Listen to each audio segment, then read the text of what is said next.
Hello mga kabos, ayan, welcome back to my YouTube channel. For today's video guys ay isi-share ko po sa inyo kung paano gumawa ng isang snake balloon. So mayroon na po ako nitong ginawa mga kabos. So gusto ko lang ulitin at mayroon akong idagdag mga kabos. Lalagyan po ito ng kanyang wings. So total tayo naman ngayon ay Year of the Snake. So samahan nyo ko mga kabos kung paano gawin ang isang snake balloon design. So gagamit tayo mga kabos ng 260Q. Yan po ating gagamitin. So let's start mga kabos para po sa kanyang ulo. So yan mga kabos, dalawang i-twist na natin.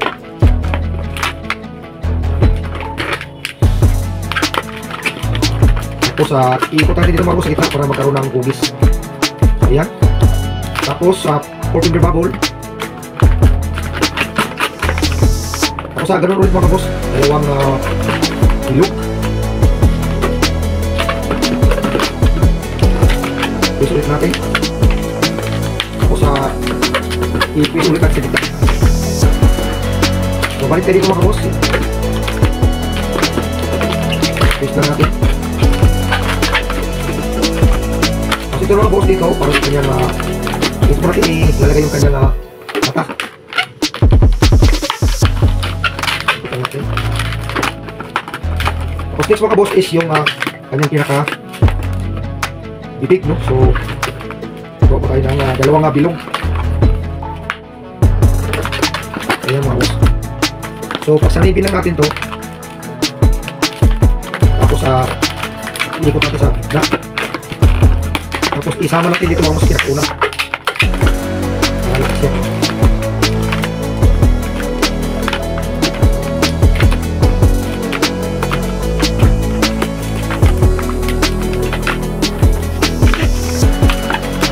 I-ikot natin. Dito ko natin ito kailangan. Ibuhol lang natin dito mga kabos o iikot lang natin, iikot. So yan po ang kanyang magiging forma ng kanyang ulo. So dito po tayo maglalagay ng kanyang dila mamaya. So sunod mga kabos is malito yung kanyang magiging katawan. So pulik lang natin dito.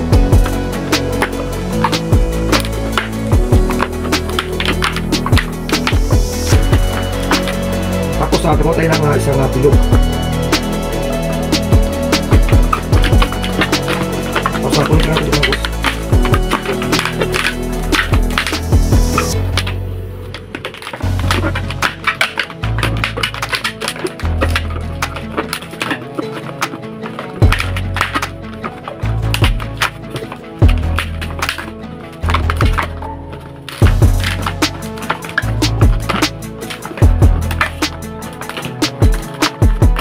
So baligyan po mga kabos ang kanyang magiging forma, no? So sunod mga kabos is maglagay tayo ng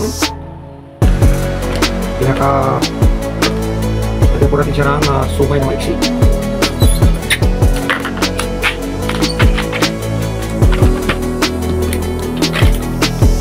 So mga plate ng kapabol.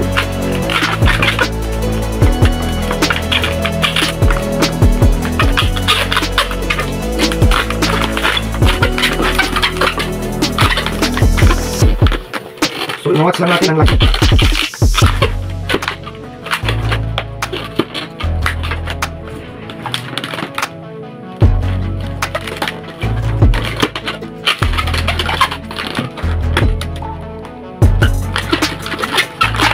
Kaya po natin kailangan.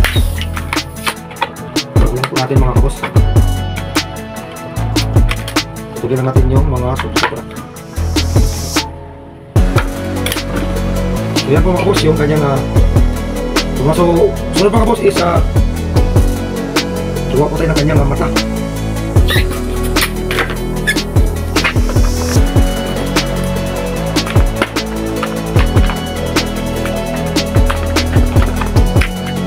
So bumilog lang tayo mga kabos ng isang finger, ng finger bubble. So sabi ko natin dito.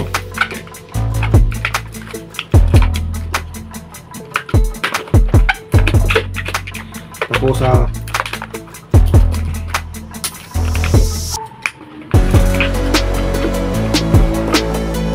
magawa tayo mga kabos para sa kabila. So ganun pa rin, kasing laki.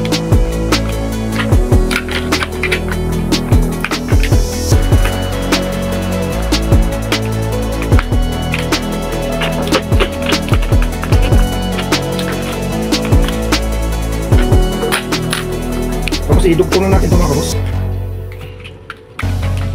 So gupitin lang natin mga kabos yung mga pieces para hindi siya kawal pag lagay natin.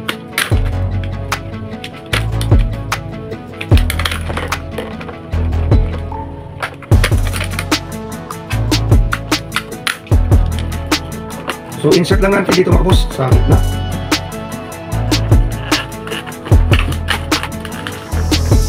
So yan po mga kabos. Susunod mga kabos is sa kanyang liig. So mga 5 finger bubble.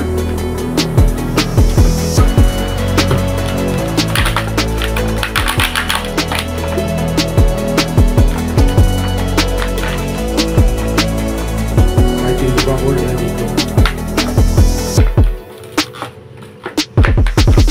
Tapos isang pinch twist.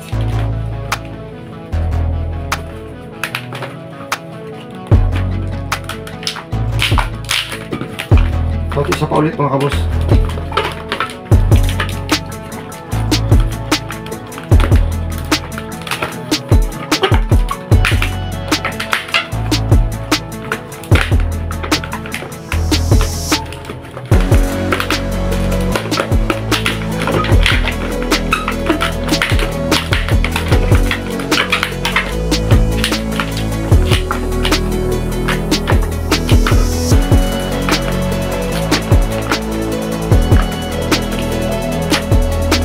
Dito mga kabos, mga 10 finger bubble.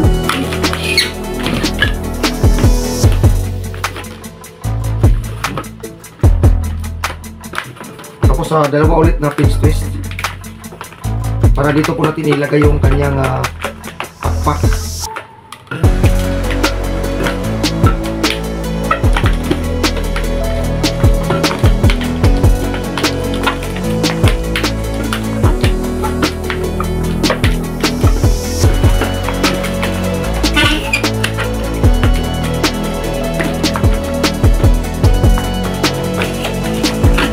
Ito na mga kabos yung kanyang pinaka buntot. Susunod mga kabos is maglagay tayo ng para sa kanyang pakpak. So iunat muna natin ang ating yung balloons. Tapos intit natin. So magtira natin mga kabos mga 2 finger. So yan, dalawang daliri.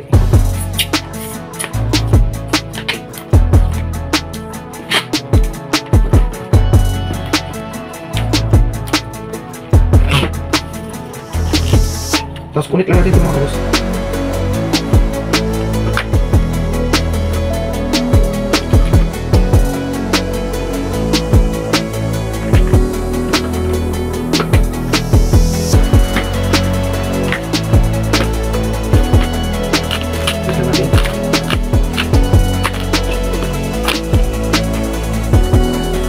Tapos kunit natin dito mga kabos. Kunit po natin dito. Ibaba ko sa magkabit.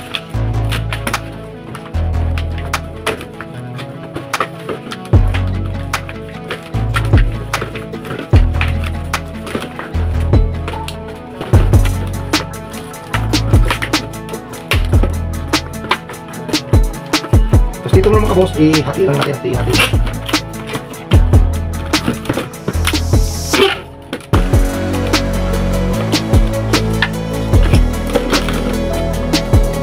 Kulit natin dito sa pinakaunahan.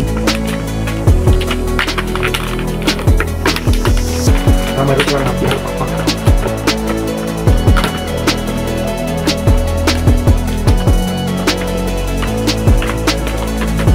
Susunod mga boss is ito ang kanyang forma. So susunod mga boss,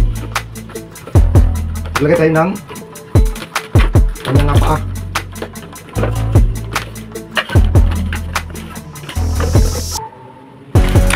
Magdagdag tayo ng isang balon ulit.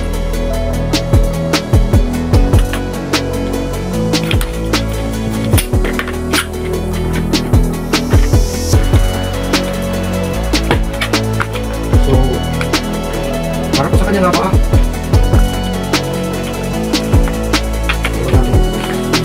Ikot. Okay, isa pa ulit mga kaboss.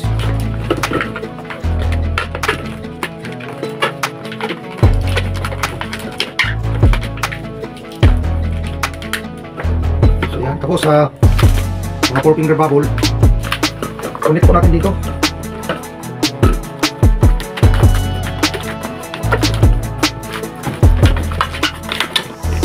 So, gagawa tayo mga boss nung i-match lang natin yung sukat.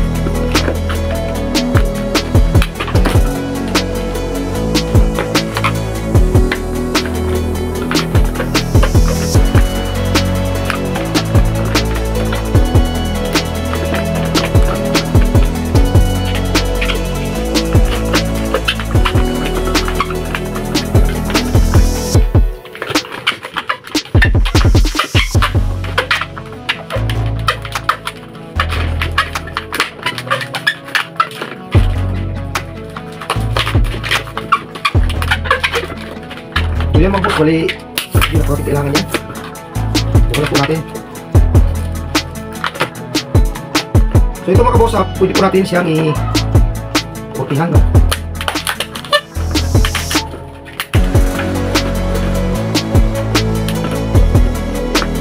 So sa ating size,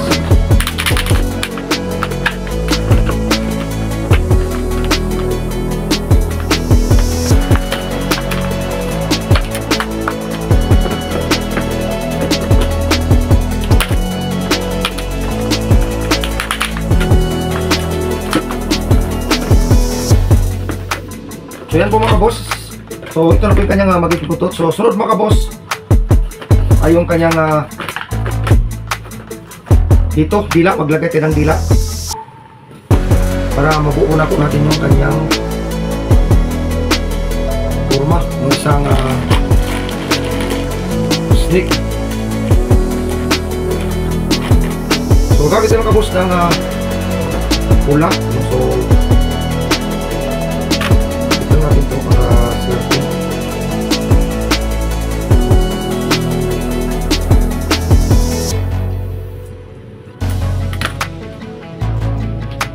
Mabilis lang siyang gawin mga boss, no? Napakasimple lang. So connect natin dito.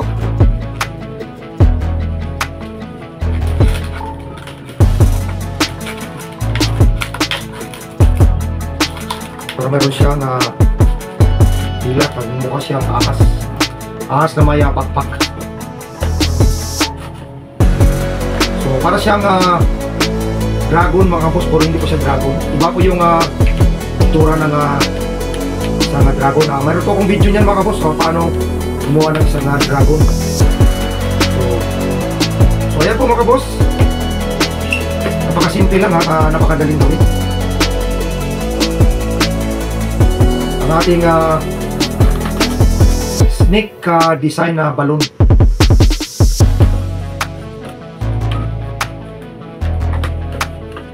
So ito po yung kanyang pinakadila, yung ulo, yung mata, na binagyan po natin siya ng sungay, no?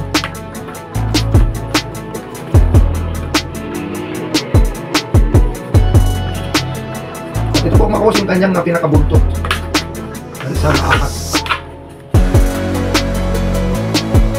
So yan po mga boss, at salamat sa inyong pagsama mula umpisa hanggang dulo ng video. At kung bago lang po kayo mga boss sa aking channel ay huwag niyo po kalimutan mga boss mag-subscribe at mag-comment at pakishare na rin mga boss para malaman po natin kung saan na po tayo nakarating dito sa ating ginagawang design na balloons. So that's it mga boss, at maraming salamat po muli sa inyong pagsama kung paano gumawa ng isang snake design na balloons. So yan po mga boss ang kanyang likuran. So yan, napakaganda niya mga boss, parang siyang ng dragon din, pero hindi po siya dragon po. Isa po siya snake. So yan po mga boss, ang katatapos ko lang gawin na isang snake balloon. So medyo kahawig siya mga boss ng dragon, pero naiba lang mga boss yung kanyang mukha. So maraming salamat mga boss sa suporta, sa pagsama mula umpisa hanggang dulo ng aking paggawa ng isang snake balloons. So that's it guys, and maraming salamat, and see you on my next video.